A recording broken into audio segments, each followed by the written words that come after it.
Olá, eu sou Ronaldo Fernandes, aqui das instalações da Milhão Ingredients. Hoje são 28 de outubro de 2020, vamos ao nosso boletim semanal de milho. Bom, vou começar aqui a gente já compartilhando a nossa tela. A gente já está operando aqui no After, que quando o mercado já está fechado, e ele faz uma reabertura para a gente operar no final do dia. No entanto, o dia foi pautado por quedas drásticas aqui para o milho. A bolsa literalmente derreteu hoje, tanto aqui na B3 como lá fora em Chicago. Teve uma correlação com a soja caiu bastante, até refletindo o desenvolvimento do plantio aqui no Brasil, que estava bem atrasado, e agora essa semana soltou. Então, se a gente não terminar o plantio essa semana, está terminando mais tardar a semana que vem. Se não terminar a semana que vem, vai faltar muita pouco, vamos chegar a semana que vem com 99, 98% da área plantada. O que chamou a atenção hoje foi o câmbio. O câmbio estourou um pouquinho, embora o Banco Central entrou com uma swap, fez mais de 1 bilhão de swap, fazendo leilão para conter o câmbio, mas mesmo assim o câmbio subiu mais de 1%. Vamos começar aqui então falando do relatório Focus. O que é o relatório Focus? O relatório Focus é uma pesquisa que o Banco Central faz semanalmente, divulga essa pesquisa sempre no início da semana para dar um norte para o mercado, para dar um norte para a taxa Selic, para dar um norte para câmbio. E agora a gente tem aqui uma alteração desse câmbio. Ele vinha a 5,25, a 5,20, semana passada foi para 5,35 e agora a taxa de câmbio foi para 5,40. A previsão do Focus para o final do ano é que no final do ano cheguemos com a taxa de 5,40, ou seja, o Focus subiu a previsão, veio altista, e também manteve a taxa Selic a 2%. Hoje a gente teve a divulgação do Copom, que ele manteve a taxa Selic a 2%. É meio que tradição o Copom seguir o relatório Focus, sobretudo para a taxa Selic. O que a taxa Selic quer dizer? Por que a gente fala em tanto taxa Selic para câmbio? Especificamente para câmbio. A grosso modo, é dizer que a taxa Selic precifica o real. Não está certo, mas para a gente entender mais fácil. É dizer que cada vez que eu baixo taxa Selic, eu estou baixando o preço do real, eu desvalorizo o real. Se eu desvalorizo o real, consequentemente, o dólar sobe. Então, taxa Selic a 2% é uma taxa muito baixa em relação a nosso histórico. Mas em relação às outras taxas do mundo, a gente ainda tem uma taxa relativamente alta. Aqui são alguns fundamentos que levaram essa alta do câmbio. A gente teve lá em janeiro, fevereiro, expressivamente a nossa maior alta foi em março. E o que aconteceu em março? A gente teve coronavírus, Covid-19. E aí o mundo todo começando a fazer os lockdowns, chegou aqui no Brasil, a gente também falava, vai ter lockdown, não vai ter lockdown, crises do governo, sobre crise do Ministério da Saúde, sobre fazer ou não o lockdown, mas o mundo estava fazendo, e a gente teve um dólar disparando, disparando forte, mais de 14% só dentro de um mês. Então, se a gente for pegar desde o início, lá em janeiro, no começo do ano, até o final da semana passada, o dólar subiu mais de 40%. Só depois do Covid foram mais de 24% pós-pandemia. Gente, o dólar, o real, foi a moeda que mais desvalorizou ante o dólar. O real foi a moeda que mais desvalorizou ante o dólar, disparado em frente às outras. Então, todos os nossos produtos ficaram muito atrativos para o mercado externo, porque o nosso dinheiro estava muito barato e ainda está muito barato. E o que a gente tem de fundamento para dólar apontando de agora para frente? Bom, a gente tem lá nos Estados Unidos o Trump falando que vai ter a aprovação do pacote anti-crise, né? O pacote para ajudar na crise, que é jogar mais 2 trilhões de dólares no mercado. E dólar é oferta e demanda. Quanto mais dólar no mercado, mais barato ele fica. Então, o Trump quer aprovar, quer jogar esses 2 trilhões no mercado. A decisão, o resultado das eleições só deve acontecer lá em dezembro, por conta da computação dos votos. A gente teve aqui o Copom anunciando que vai manter a taxa de juros, mas a gente também teve a ação do Banco Central vendendo mais de 1 bilhão de dólares, jogando dólar no mercado para apaziguar. Por isso que o dólar não subiu mais, porque a notícia mais impactante que tivemos hoje foi a volta do Covid, a segunda onda, sobretudo lá na Europa. Pessoal, eu estou falando um pouquinho rápido, porque a gente tem pouco tempo para falar muita coisa. Então, espero que vocês estejam entendendo. Lá na Europa, a gente tem o retorno também do lockdown. Então, a França vai fazer lockdown, a Alemanha deve fazer lockdown, o Reino Unido está pressionado para fazer lockdown, a Espanha, a Itália. Então, a segunda onda voltou pesado, infelizmente, lá na Europa, nos países europeus. Aqui no Brasil, a gente tem uma taxa caindo, uma taxa de morte, uma taxa de novos casos caindo, mas o medo da segunda onda é predominante. Então, a gente tem um dólar estourando no mundo hoje, o dólar subindo por essa notícia, infelizmente, uma notícia ruim, de retorno de lockdowns.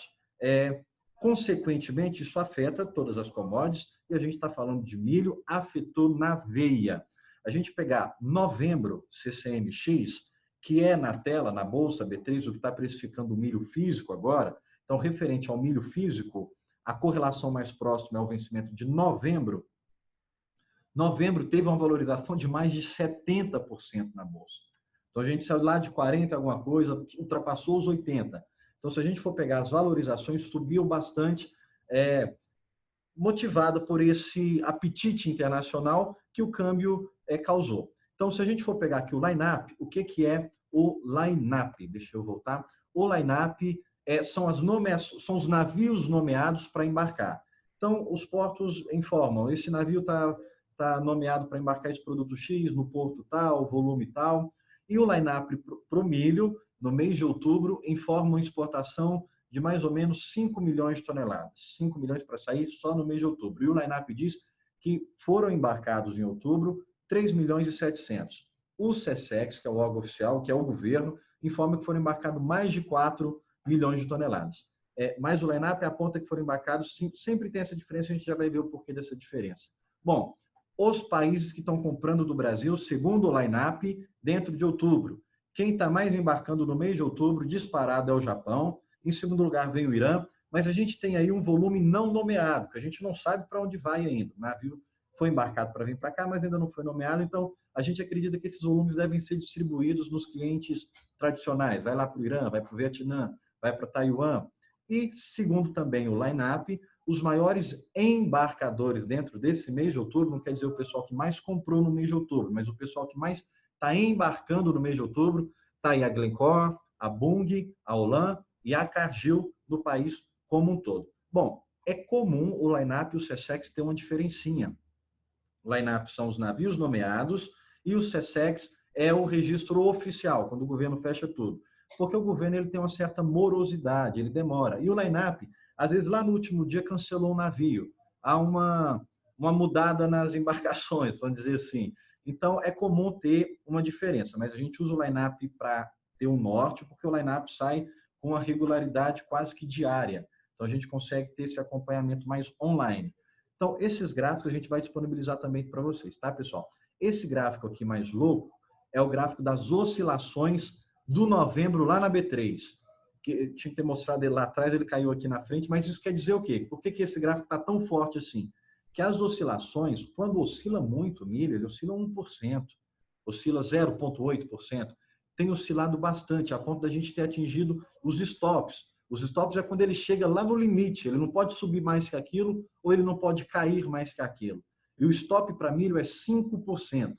A gente vê aqui que as últimas oscilações, elas superaram, foram mais de 4% positivo e também vieram a mais de 4% negativo. Então, a gente tem um mercado bastante volátil para o milho aí. Lá fora, lá em Chicago, o USDA divulgou essa semana, segunda-feira precisamente, que a colheita já passou de 70%. A colheita do milho já passou de 70%, a colheita da soja já passou de 80%. É comum, assim que passa 50%, sofrer uma pressão baixista, os mercados começam a cair. Mas eu quero chamar a atenção aqui para uma informação do USDA e para a gente fazer um comparativo. O USDA é como se fosse a Conab lá nos Estados Unidos, é o órgão que é o Ministério da Agricultura, que faz as informações oficiais. Lá em junho, o USDA divulgou o seu boletim, o seu quadro de oferta e demanda, dizendo que os Estados Unidos deveria ter nos estoques finais para a safra 2021 84 milhões de toneladas. Então, em junho, para a safra 2021, o USDA disse que os Estados Unidos teria 84 milhões de toneladas nos estoques finais. Agora, em outubro, o USDA diz que os Estados Unidos vai ter nos seus estoques finais 55 milhões de toneladas, ou seja, é uma queda de quase 30 milhões de toneladas. É quase uma exportação da Argentina que o USDA quebrou nos Estados Unidos. É quase uma exportação no Brasil que o USDA quebrou nos Estados Unidos. O USDA dizia que os Estados Unidos ia sobrar milho, 84 milhões de toneladas nos estoques, E agora o USDA está dizendo que os Estados Unidos vai praticamente faltar milho. 55 milhões de toneladas. Olha, tem que se esforçar para errar. Algo de certo não está, algo de errado não está certo. Por que que o USDA soltou 84 e agora o USDA soltou 55?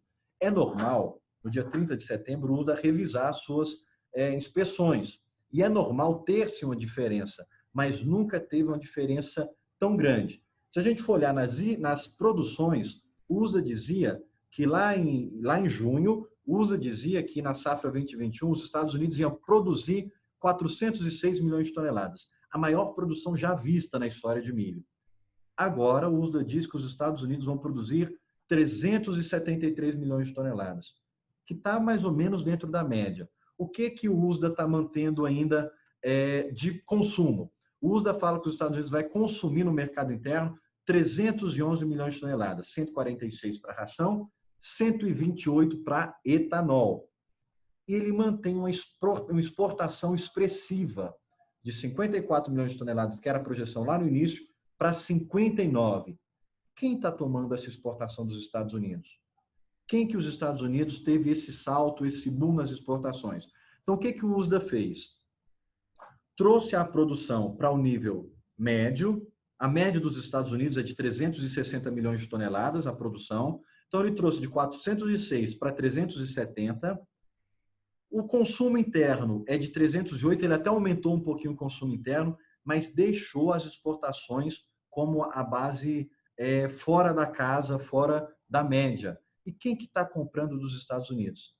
A China também está comprando bem dos Estados Unidos. Bom, a gente não sabe se é só para firmar, para manter o acordo, mas a gente acredita que a China teve os tufões, ela perdeu mais de 2 milhões de toneladas dos seus estoques, mas a gente acredita que pode ter algo mais que o mercado ainda não reportou, porque a China ela já tem comprado mais de 10 milhões de toneladas. Ela já tem comprado. Só dos Estados Unidos, ela embarcou quase 4. Ela embarcou da Ucrânia, ela embarcou um pouquinho da Argentina, ela embarcou de vários outros países, mas ela já comprou mais de 10 milhões de toneladas. Bom, a gente vê aqui o quadro de exportação dos Estados Unidos, a gente vê que nesse ano de 2020, quem está expressivo é o México, que é o tradicional maior comprador dos Estados Unidos. Depois vem o Japão, que é o segundo comprador dos Estados Unidos, Colômbia e China. A China vai superar a Colômbia, a China tem de ser o terceiro maior comprador de milho dos Estados Unidos em 2020. Agora o que chama atenção, Japão e México são os principais compradores dos Estados Unidos. E de quem eles estão comprando bem, comprando forte? Aqui do Brasil. Em 2019, o Japão foi o nosso segundo maior comprador, e agora no 2020, ele continua sendo o nosso segundo maior comprador. Então, o Irã é o nosso tradicional cliente, está comprando bem da gente. Japão, Espanha e México estão tendo um apetite grande aqui no Brasil. Esses três que eu citei são clientes dos Estados Unidos e estão comprando aqui no Brasil. Então, isso explica um pouco dos nossos preços altos. A gente tem uma demanda internacional muito forte. A gente acabou de falar do dólar, de quanto o dólar subiu, ou melhor, a gente falou de quanto o real caiu, de quanto o real veio abaixo. Então, é óbvio que vai ter um apetite internacional muito forte, porque a nossa moeda está barata. Então, o nosso milho está indo, inclusive, para clientes dos Estados Unidos. Vale a gente olhar também com bastante atenção para a Argentina, que é o nosso grande concorrente aqui na América Latina, Argentina e Paraguai, né? Mas nas exportações, a Argentina é muito expressiva. E para quem a Argentina tem vendido? Para o Vietnã, para a Argélia e também vendido bem para o Egito. Alguma coisinha da Argentina também foi para a China, tá?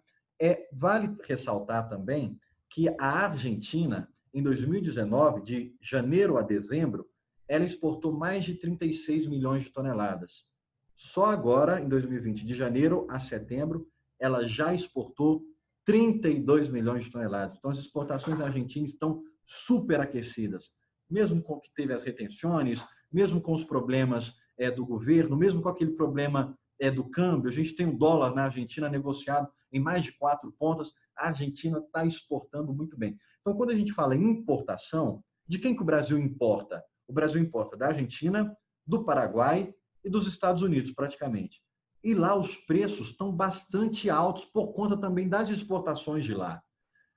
Quando a gente falou que ia tirar taxa para importação, O prêmio na Argentina supervalorizou, o prêmio no Golfo também supervalorizou. Então, se a gente for olhar aqui no nosso mercado interno, eu vou usar a precificação Rio Verde, a praça de Rio Verde, no estado de Goiás.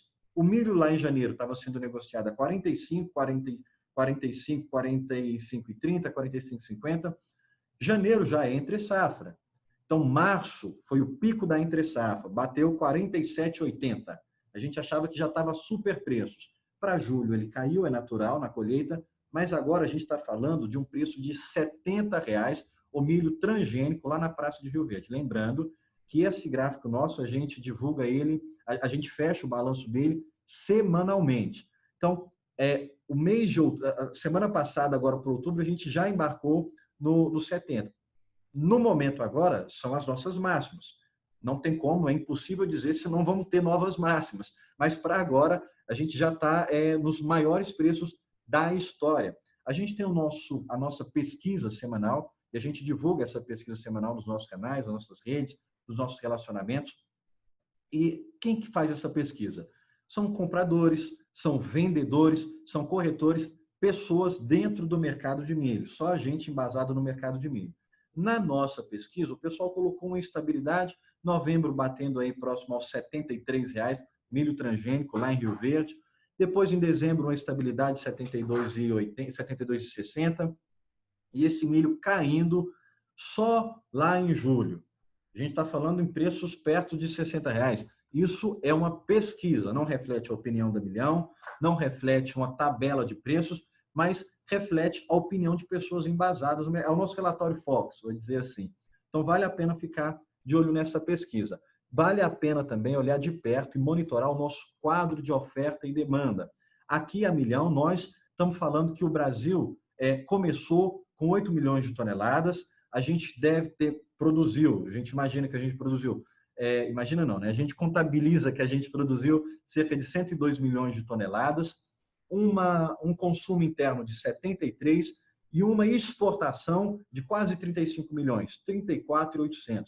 A gente termina com os menores estoques finais da história.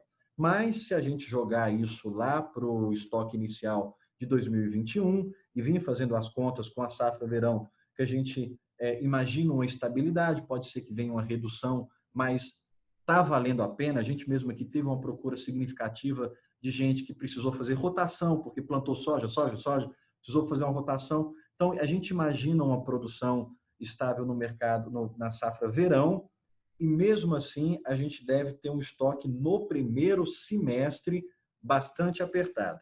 Então, muita atenção agora para a reposição dos estoques, agora, por conta do primeiro semestre. Se a gente for olhar aqui as exportações semanais, o SECEX fala que já foi exportado 4 milhões e 300 dentro do mês de outubro, uma média de 269 mil toneladas por dia.